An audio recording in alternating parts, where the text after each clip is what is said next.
Good everyone. I hope you guys have an amazing day. So, what I'll do today, I will very briefly, we'll talk about Model Builder.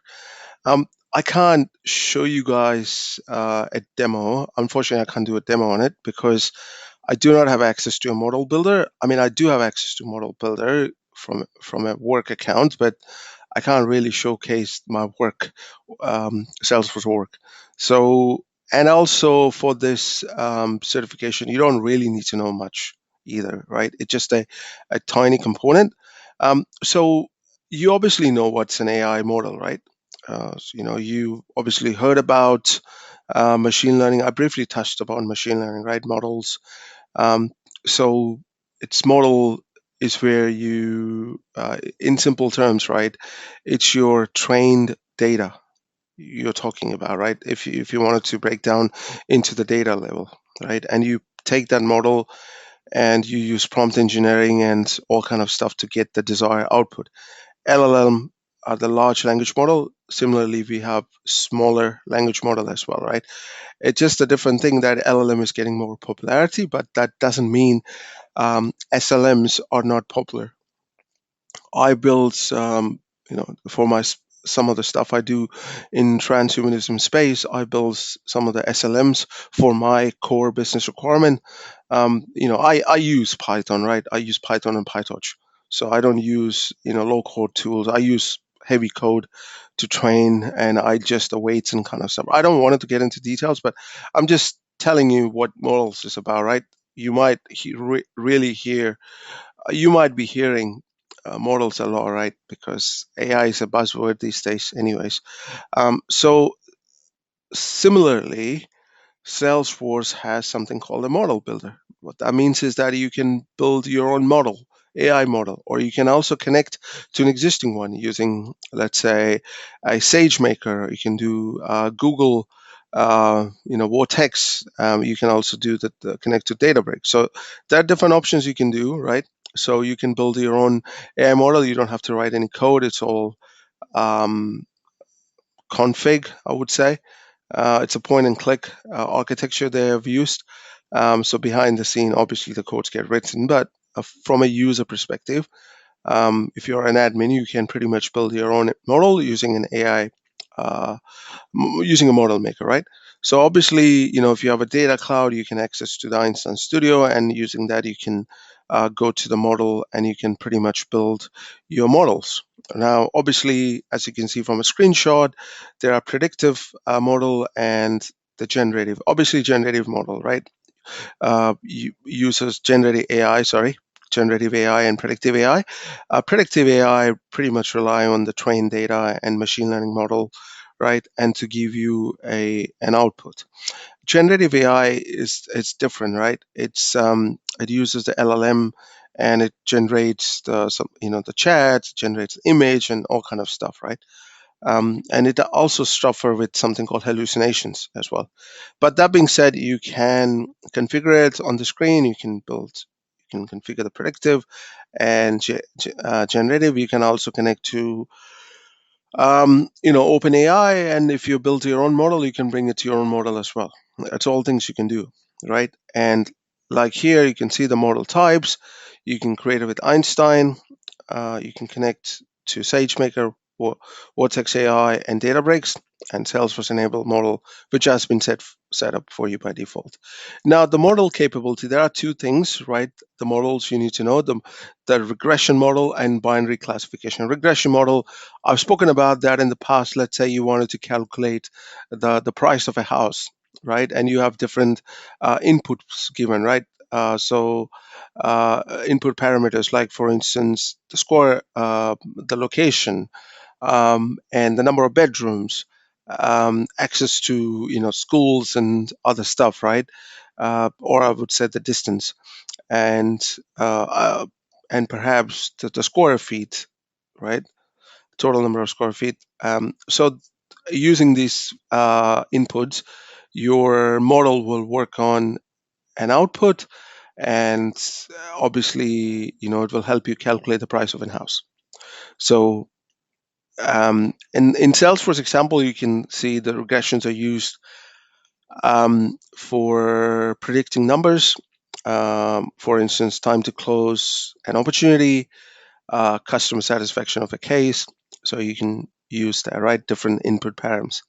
Binary classification is like black and white, right? 0 or 1. So it's like, do you have a cancer or do you not have a cancer? I'm sorry, I gave you a very bad example, but I'm just saying, binary classification. You pass the test or you fail the test, right? Opportunity won or lost, case escalator or not, account churn. So there are a lot of machine learning models, but this is the capability, what they said they can offer regression and binary classification, which is pretty cool. So it does the job, right? It covers most of the use case scenario. And obviously the model status, right? Active or inactive, right? Models can be used in the flows and batch transformation. So obviously, for this certification, you don't really need to do hands-on, but I would highly encourage, right? You go and, if you have an opportunity to play with the model builder, go and play with it and see what is possible. I'm not really a very low code tool person, right? Because I've been a programmer for most of my life. I started coding when I was 10. So for me, the low code tool, yes, it's good for prototype, Salesforce, build their platform in such a way that anybody can use it.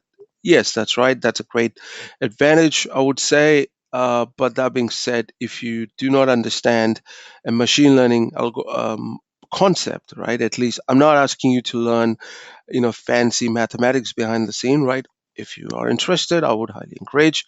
But if you're not, that's up to you. But at least to understand what the linear regression is about, logistic regression, classification type, right? And then you go to deep learning, you have different algorithms there, at least to understand how it works, right? From a conceptual perspective, it will make you a better AI engineer, right? That's the because let me be very honest with you, right? I mean, obviously you follow my channel, and I want to be very upfront. By taking this certification will not make you an AI engineer, right? That's the reality, right? You're just confining yourself to a Salesforce tool. That's pretty much it. And I've seen people saying, hey, I'm an AI engineer. No, you're not. Unless you know the algorithms, you understand how the machine learning works, deep learning works, you can build an LLM from a scratch. Yes, you are an AI engineer. If you can't, if you're just relying on a tool, you're just a user of the AI stuff. You're not an engineer. That's the difference I wanted to tell. I mean, it's okay. I mean, is that a bad thing? If you say no, it's not a bad thing at all. I'm just trying to say that, if you want to be a user, that's perfectly fine. There's nothing wrong with that, right? But what I'm trying to say is that just because you clear this cert, you can't really say you are an AI engineer. That's what I'm getting at, right? If you really wanted to, I remember back in the days, right? TensorFlow, a product from Google, they used to have a developer cert. I don't think they do now, but that used to be a pretty good cert, I would say, right? Talks about different scenarios. You have to implement it. It gives you confidence, right? In that you need to have hands-on, right? I use PyTorch for most of my stuff. Like I build a LLM for climate change. I use LangChain for it, but for other stuff I'm building now, like I said, I'm building for transhumanism. I'm building a LLM for it, as well as SLM for it as well, right? I'm using extensively PyTorch. It's all heavily code, right? And I'm taking the data from different sets, and I'm building it for my own use case because I wanted to build and machine architecture as a part of one of the business I'm going to found next year to build a machine. So I need a model in place, right? So I'm trying to work on that. So am I an AI engineer? I don't know, to be honest, right?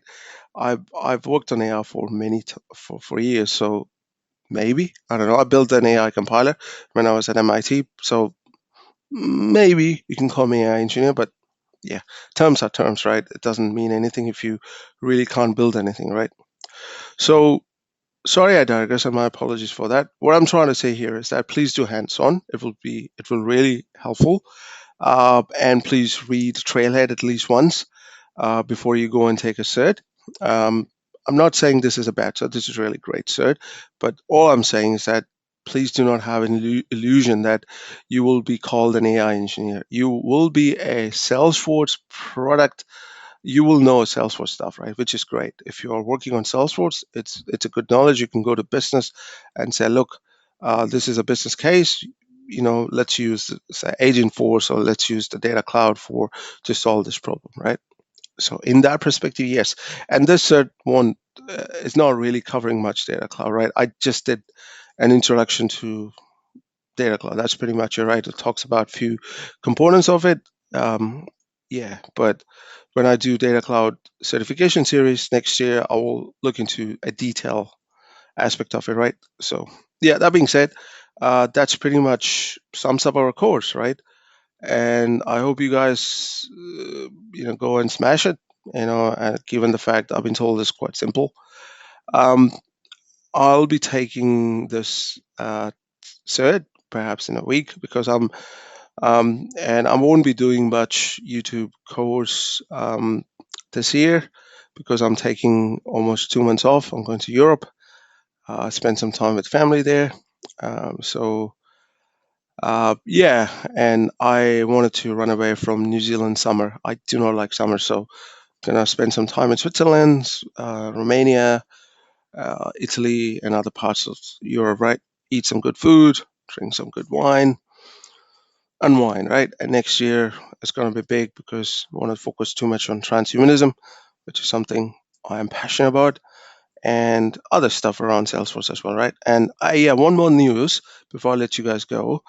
I will hopefully publish Apex for admin book before the end of this year.